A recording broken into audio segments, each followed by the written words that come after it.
Il y a une voix qui ne vient pas du temps. Elle traverse les siècles, les ruines et les cœurs endormis. Il ne parle pas en tonnerre, mais en murmure et pourtant, il ébranle les fondations du monde. Certains l'appellent une prophétie, d'autres, de folie. Mais ceux qui l'écoutent savent. Ils savent que quelque chose approche, pas comme une guerre ou une peste, mais comme une séparation silencieuse entre ceux qui voient et ceux qui continuent de dormir. Tout commence par un sentiment. Un pressentiment qui naît au fond de l'âme, un écho que le monde ne change pas seulement, il est en train d'être passé au crible. Les anciens l'appelaient le temps du tri, un moment où chaque cœur serait lourd, non pas par ses paroles, mais par ses choix. Et, à cette époque, les choix ne seraient ni politiques, ni idéologiques. Ils seraient spirituels. Entre le confort et la vérité. Entre le système et l'esprit. Entre survivre et vivre vraiment. C'est pour cela que Mel Gibson est retourné sur l'île de Patmos pas en tant que réalisateur, mais comme un homme qui voulait comprendre le murmure derrière les mots de Jean. Il ne cherchait pas le spectacle, mais le silence où Dieu parle encore. Et là, entre le sel des pierres et le vent de la mer Égée, il a remarqué quelque chose que beaucoup ont oublié, que l'Apocalypse n'est pas une histoire de destruction, mais de révélation. La chute n'est pas la fin, c'est le dévoilement. Il n'y a rien de caché qui ne doive être révélé. Luc 8h17, ce qui arrive n'est pas seulement un événement mondial. C'est un miroir. Un miroir qui révélera ce que chacun est devenu. Et quand ce miroir sera levé, il n'y aura pas moyen de cacher ce qu'on adore en secret. C'est à ce moment que chaque âme décidera non par les mots, mais pour ce qu'il porte dans sa poitrine. Les anciens prophètes ont vu le feu, mais j'en vis quelque chose de plus terrible, le silence de ceux qui ont choisi la peur. Car la véritable marque n'est pas gravée dans la peau, mais acceptée dans le cœur. Et quand elle sera offerte, elle ne viendra pas comme une imposition, mais comme un cadeau tentant. Il promettra la paix, le progrès, la sécurité, mais il demandera en échange ce qu'il y a de plus précieux, la volonté. Et c'est là que la voix revient. Non pas celle d'un ange, ni celle d'un homme, mais celle de Dieu chuchotant à ceux qui peuvent encore entendre.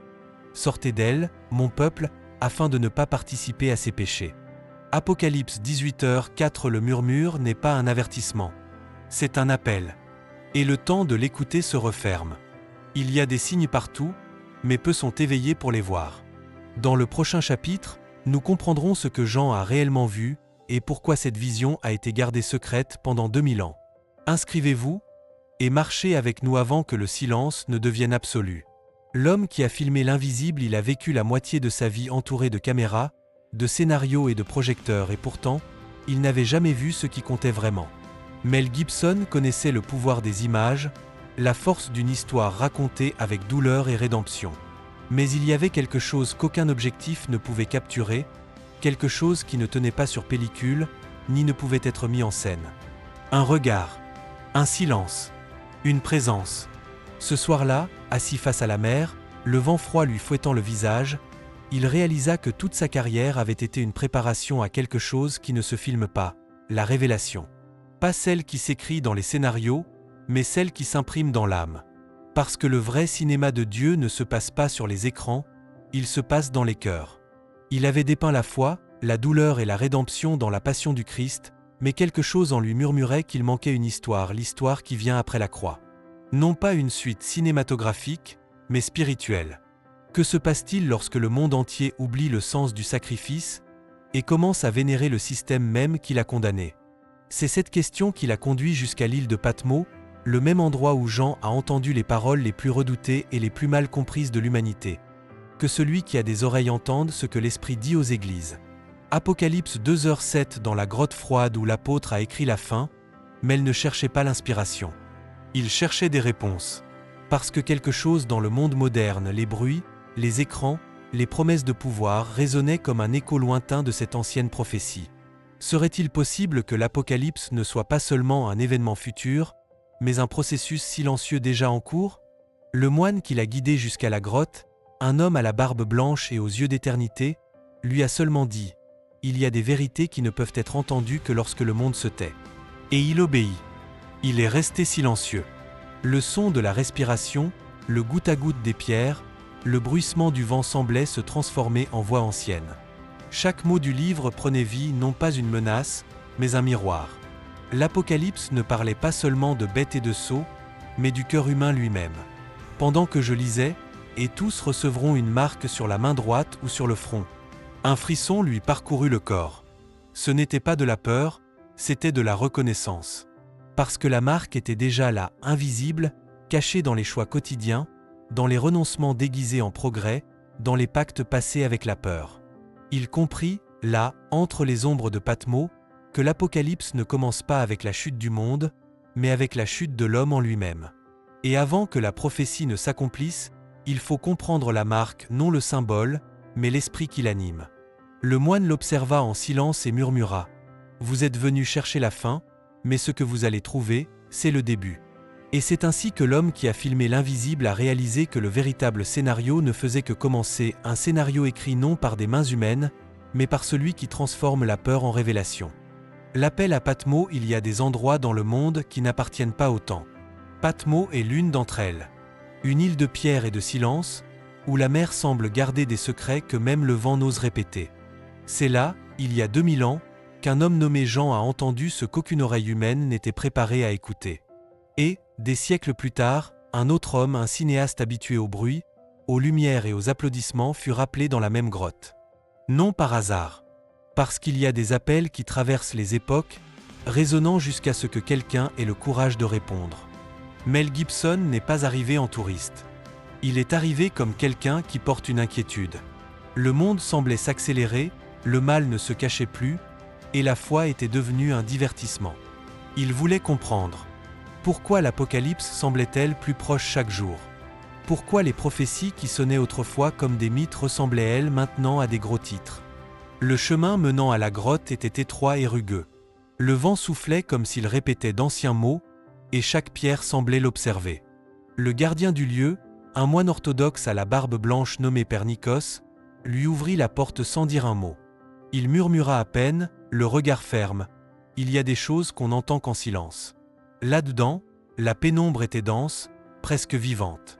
Le sol froid, l'humidité, l'odeur de pierre mouillée, tout semblait être resté intact depuis le jour où Jean a écrit les visions de la fin. Mel ouvrit la Bible au chapitre 13 de l'Apocalypse. Il lut à voix basse, et il fait que tous, petits et grands, riches et pauvres, libres et esclaves, reçoivent une marque sur leur main droite ou sur leur front. Il avait déjà lu ce verset des dizaines de fois, mais ce soir-là, les mots n'étaient pas des lettres. Ils étaient lumière et fer. Et ils brûlaient. Il ne parlait pas d'un avenir lointain, mais d'un présent déguisé. D'une marque qui n'était pas la technologie, mais la soumission. Non pas sur les puces ou les codes, mais sur la manifestation de la volonté humaine. Pendant qu'il méditait, une idée le traversa comme un éclair. Et si l'Apocalypse n'était pas une destruction, mais une révélation spirituelle, la séparation entre ceux qui servent la lumière et ceux qui s'inclinent devant la commodité? Ce fut alors qu'il entendit, au sein même du silence, une voix douce et ferme. La marque ne sera pas imposée, elle sera acceptée. Ces mots résonnèrent en lui comme un coup. Parce que le danger ne serait pas dans un décret global, mais dans la lente anesthésie des âmes. Dans l'habitude de céder un peu de liberté pour un peu de confort. Sans oublier que l'esprit humain a été créé pour choisir, et non pour obéir aveuglément au système. À ce moment-là, Mel réalisa que l'île ne l'avait pas appelé pour observer, mais pour se souvenir. Se souvenir que la foi n'est pas un refuge, mais un champ de bataille invisible. Le moine, qui l'observait de loin, s'approcha, et d'un ton presque prophétique, dit : « Patmos ne dort jamais. Ceux qui viennent ici ne reviennent pas les mêmes. Parce que celui qui lit l'Apocalypse avec le cœur, éveille quelque chose que le monde craint. » Le vent souffla à nouveau, et les voiles tremblèrent comme si la lumière elle-même tremblait. L'appel avait été lancé. Mais ce qu'il allait trouver ensuite, ce serait quelque chose que ni le cinéma, ni la théologie ne pourraient traduire. L'énigme de la marque, le son du vent résonnait comme un chant ancien dans les rochers de Patmos. Dehors, la mer s'agitait en vagues dorées, reflétant une lune qui semblait tout observer. À l'intérieur de la grotte, Mel tenait toujours la Bible ouverte sur Apocalypse 13. Mais maintenant, ce n'étaient pas les yeux qui lisaient, c'était l'esprit. Chaque mot vibrait comme si Jean lui-même dictait à nouveau. Et tous recevront une marque sur la main droite ou sur le front. Il prit une profonde inspiration. Cela ne sonnait plus comme une prophétie lointaine. C'était comme s'il décrivait quelque chose déjà présent, silencieux, invisible, un miroir de notre temps. Pendant des siècles, l'homme a tenté de déchiffrer la marque de la bête. Nombre, symbole, implant, code. Mais et si le véritable sceau était plus subtil? Et si c'était quelque chose qui ne s'impose pas, mais qui s'accepte? Quelque chose qui ne s'imprime pas dans la chair, mais dans l'âme? Il se souvint d'un passage du Deutéronome. Ces paroles seront dans ton cœur, tu les liras comme un signe sur ta main et elles seront comme un bandeau frontal entre tes yeux. Et il comprit dès le début, Dieu scellait ses enfants avec sa parole, non avec le fer, mais avec la foi. Alors, l'ennemi, comme un miroir inversé, chercherait aussi à marquer les siens, non pas avec des chiffres, mais avec une obéissance aveugle, avec la peur déguisée en ordre. La marque, comprit-il, ne serait pas une invention de la technologie, mais un remplacement de la conscience. Le moment où l'homme cesserait de discerner le bien et le mal par lui-même, confiant cette décision au système. Un système qui n'exige pas d'adoration explicite, seulement de la conformité. Et le conformisme, déguisé en progrès, serait la religion de la fin. Mel sentit l'air raréfié à l'intérieur de la grotte. Il ferma les yeux et vit non pas des visions cinématographiques, mais des images intérieures. Des foules marchant avec des visages tranquilles, les yeux fixés sur des écrans, les mains levées non pas en prière, mais en soumission. Un monde qui avait confondu contrôle et sécurité. Et au centre de cette illusion, une marque, non pas un symbole extérieur, mais un pacte intérieur. Un oui dit à la peur. Un non chuchoté à la vérité. Le moine s'approcha et lui posa la main sur l'épaule. Je dis à voix basse, comme quelqu'un qui craint d'être entendu par quelque chose d'invisible, la marque ne se donne pas, elle se choisit. Et celui qui choisit se rend rarement compte du moment où il le fait. Ces mots l'ont frappé comme une lame spirituelle. Parce qu'il a compris que l'Apocalypse ne commence pas avec le feu et les catastrophes, mais avec des décisions quotidiennes de petites concessions de l'âme, petits compromis avec la peur. L'homme échange la liberté contre le confort, la vérité contre l'acceptation, foi pour le contrôle, et, quand il s'en rend compte, il ne s'appartient plus. L'écho d'Apocalypse 13 résonnait dans son esprit comme une musique lointaine. Mais maintenant, il y avait quelque chose de plus. Une inquiétude, un appel à comprendre comment et pourquoi cette marque se répandrait dans le monde. Parce que, si la marque est un choix, alors, qui choisit maintenant? Et qu'arrive-t-il à ceux qui osent dire non? Le système qui chasse les rebelles, le vent de Patmos soufflait fort cette nuit-là, comme si la mer elle-même voulait avertir que quelque chose se mouvait dans les ombres du monde. Mais elle regardait l'horizon et sentait que ce que Joao avait écrit n'était plus une vision lointaine, c'était un reflet du présent. L'ennemi n'avait plus besoin de se cacher dans les mythes ou les légendes. Il se vêtait maintenant de lumière, de progrès, d'utilité. Le système était devenu le nouveau temple et ses autels étaient partout. Sur les écrans, dans les voix des journaux télévisés, dans les applications qui promettent la facilité en échange de la surveillance. Et le monde, séduit par la commodité, a commencé à confondre contrôle et protection. La technologie n'était plus seulement un outil, c'était une croyance. Et chaque nouvelle mise à jour semblait un pas de plus vers l'obéissance totale. Et il lui fut donné de donner l'esprit à l'image de la bête, afin que l'image de la bête parlât aussi. Apocalypse 13h15, cette phrase résonnait comme une prophétie technologique. Une image qui parle, une voix qui guide, un système qui observe, enregistre et décide qui mérite d'exister. Ce fut alors que Mel se souvint d'une rencontre à Rome, des années auparavant, avec un homme qui avait travaillé à l'ancienne congrégation pour la doctrine de la foi, le même nom que l'Inquisition portait il y a des siècles. Il s'appelait Marco. Un prêtre au regard fatigué et à la voix qui semblait porter le poids de secrets millénaires. Entre une gorgée de café et le silence de l'aube romaine, Marco murmura « Il y a des archives secrètes au Vatican. Les personnes qui ont rejeté le système ont disparu. Ils ne sont pas morts, Mel. Elles ont été effacées. » Ces mots ont glacé l'air. Éteintes non pas comme des corps, mais comme des présences. Sans papier, sans accès, sans voix. Exclues du monde qu'elles avaient contribué à construire. Fantasmatique. Invisible. C'était l'accomplissement exact de la vision de Jean. Et personne ne pourra acheter ni vendre, si ce n'est celui qui aura la marque. Mais elle comprit que le système ne punit pas avec la douleur. Il fait face à l'inexistence. La punition n'est pas la souffrance, c'est l'oubli. Et ceux qui résistent, ceux qui disent non, ne sont pas détruits, ils sont réduits au silence. Marco se pencha alors et dit presque en chuchotant ce que Joao a vu, Mel, ce n'était pas seulement l'avenir. C'est le modèle éternel de tout empire. Tout système qui cherche le contrôle absolu finit par chasser les libres. Ces mots brûlaient plus que le vin qui était sur la table. Parce que le schéma se répétait, l'Égypte avec ses esclaves, Rome avec ses martyrs, les idéologies modernes avec leur censure subtile. L'esprit du système a toujours eu le même objectif: construire une tour jusqu'au ciel et placer le trône de Dieu sur un serveur. Et pendant qu'il réfléchissait, quelque chose en lui commença à brûler. Un appel, une intuition que cette chasse spirituelle ne faisait que commencer.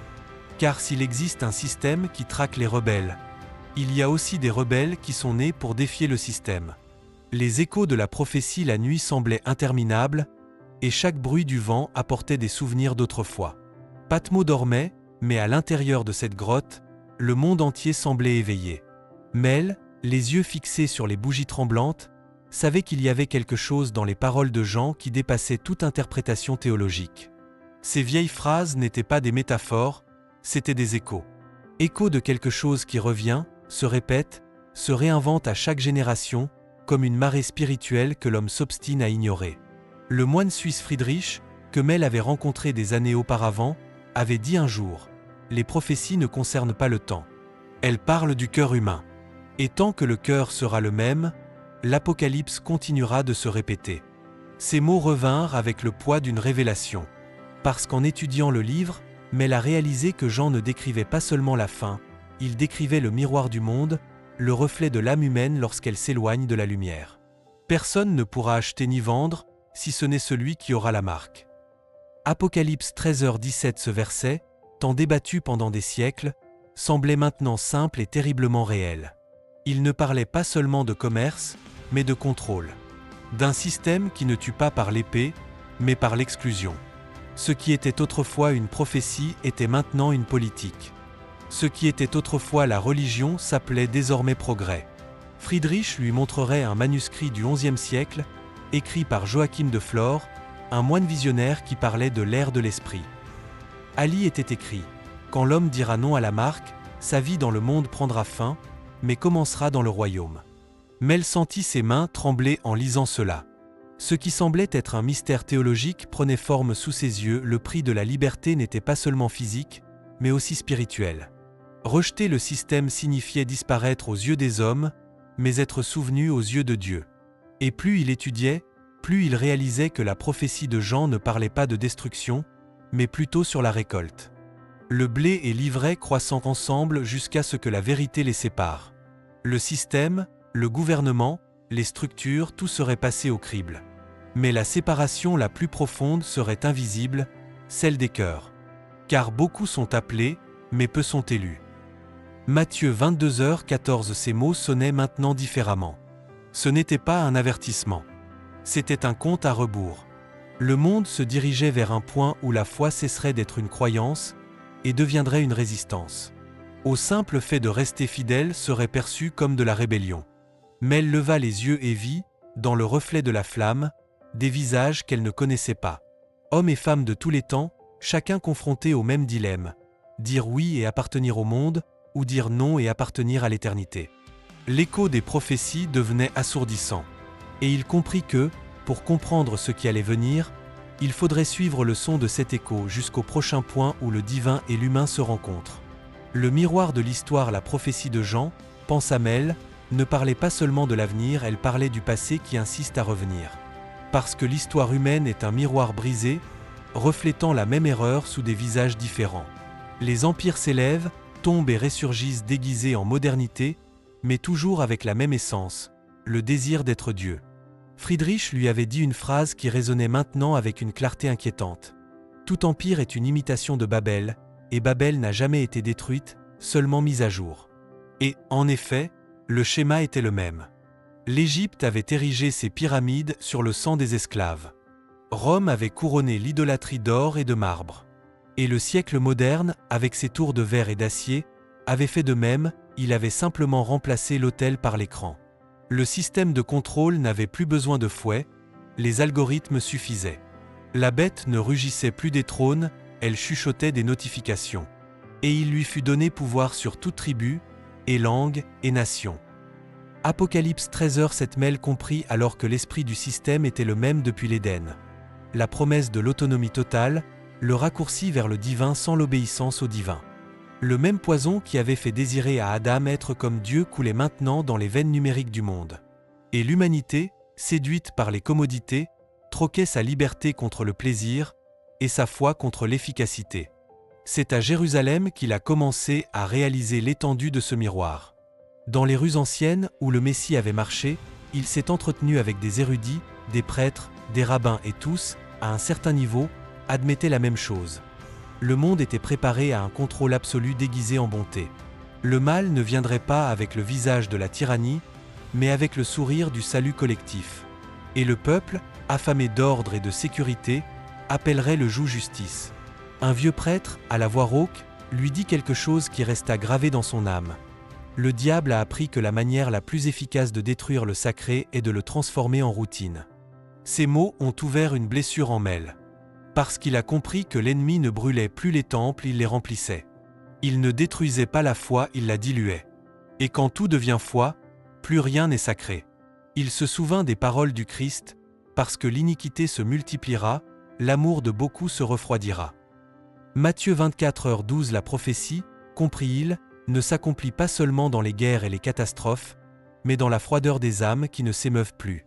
L'Apocalypse commence quand l'homme regarde la souffrance et ne ressent rien.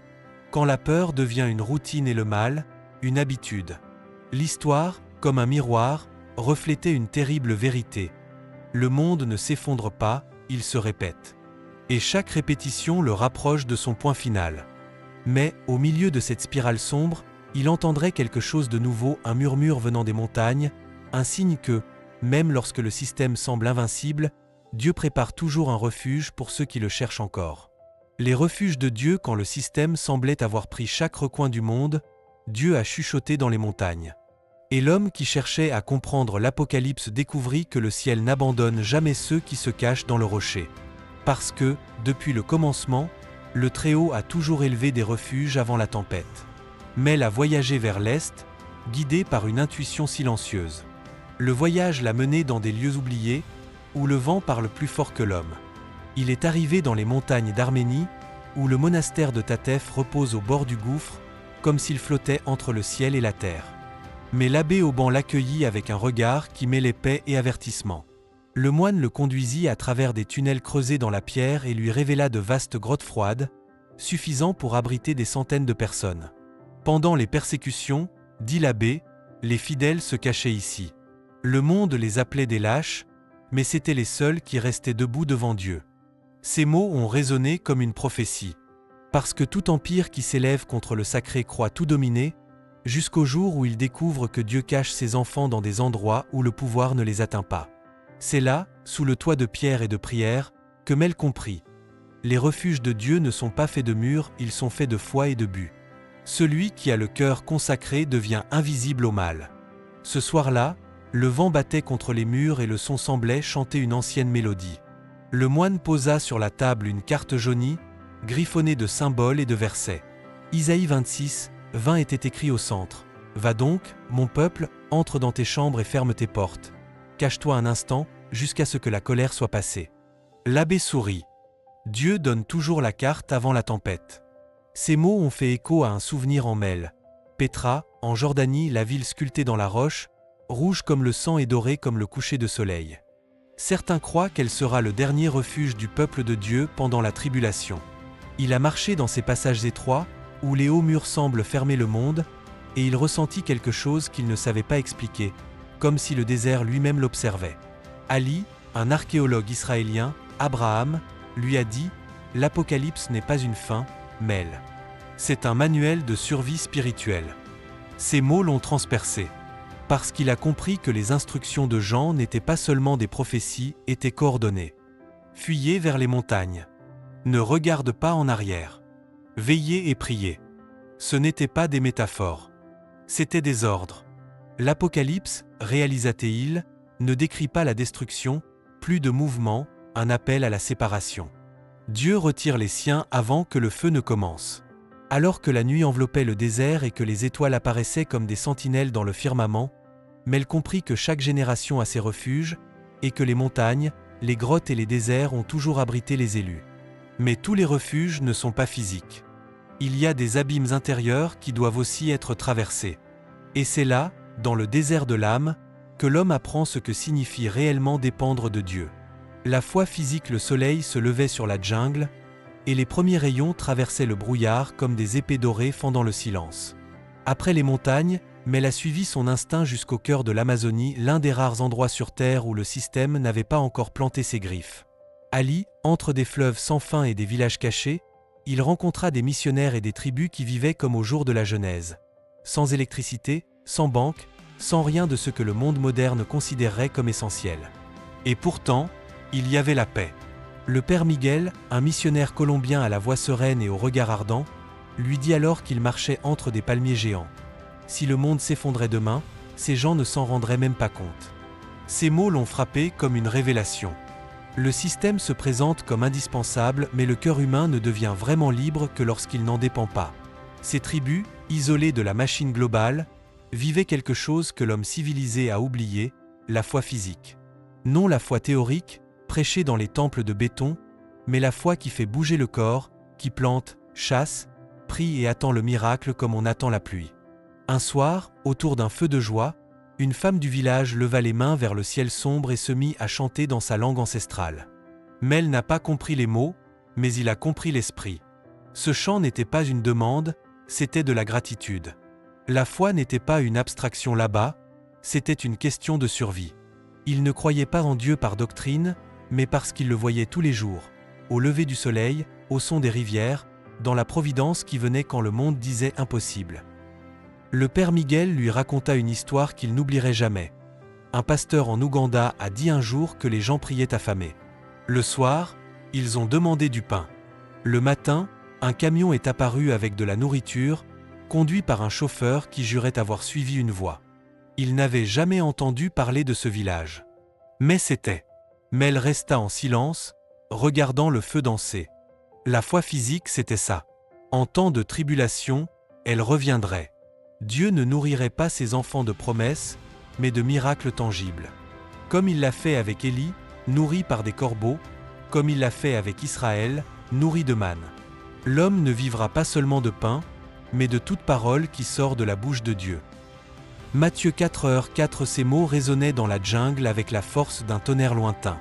La foi du futur serait la même que celle du début, crue, réelle, nécessaire. Quand le système s'effondrerait, ceux qui ont dépendu de la technologie tomberaient avec lui, mais ceux qui dépendraient du ciel seraient nourris par l'invisible. Mel réalisa alors que l'Apocalypse ne détruirait pas la foi, elle la purifierait. Parce que le feu de la fin ne viendrait pas pour consumer, mais pour éprouver qui croit vraiment. Et ceux qui survivraient à ce feu ne seraient ni les forts, ni les sages, mais ceux qui ont maintenu la foi vivante dans chaque geste, dans chaque respiration, dans chaque pas dans l'obscurité. Le vent souffla sur le feu et la flamme vacilla. Et pendant que la jungle dormait, il sut la prochaine révélation ne viendrait ni des forêts ni des montagnes, mais des Écritures, d'une voix ancienne qui parlait des scellés du Très-Haut. Les 144 000 et la science de l'infini, le vent de la nuit s'était fait plus froid à Jérusalem.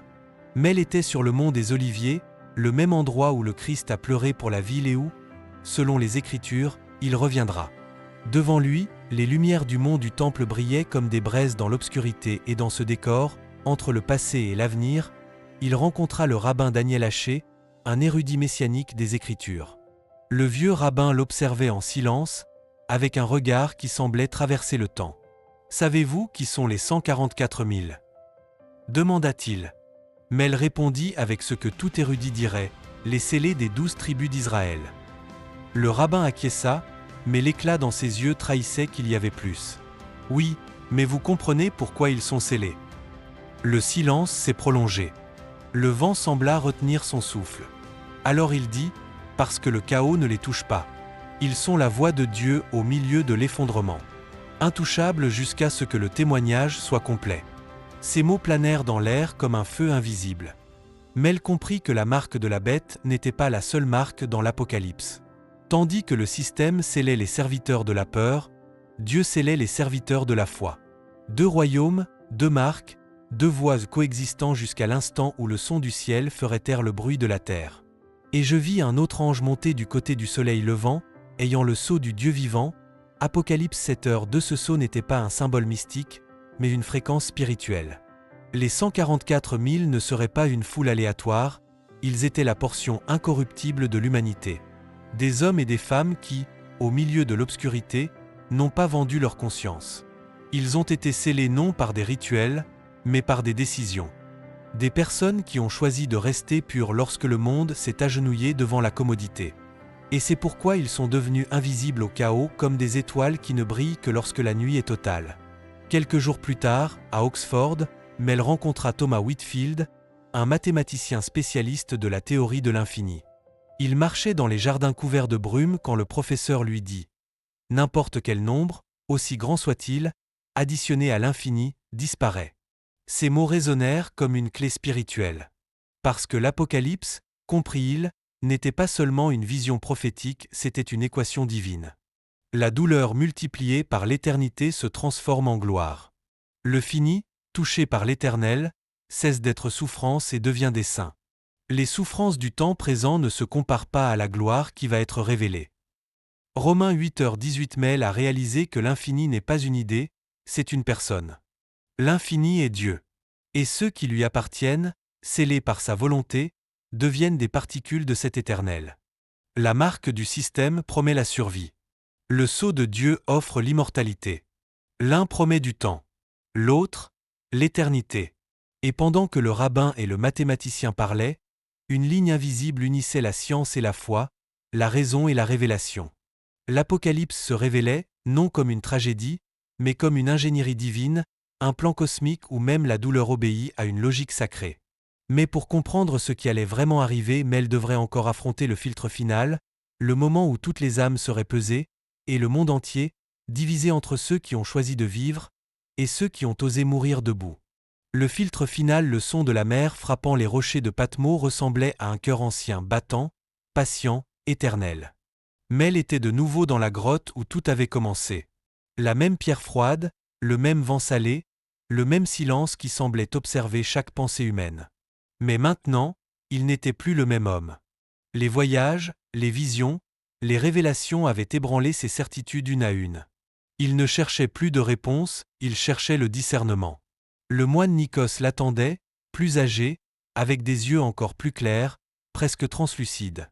Quand Mel est entré, il a juste murmuré « Vous êtes revenu ». Et le cinéaste répondit « Parce que maintenant je comprends ce que Jean a vu ».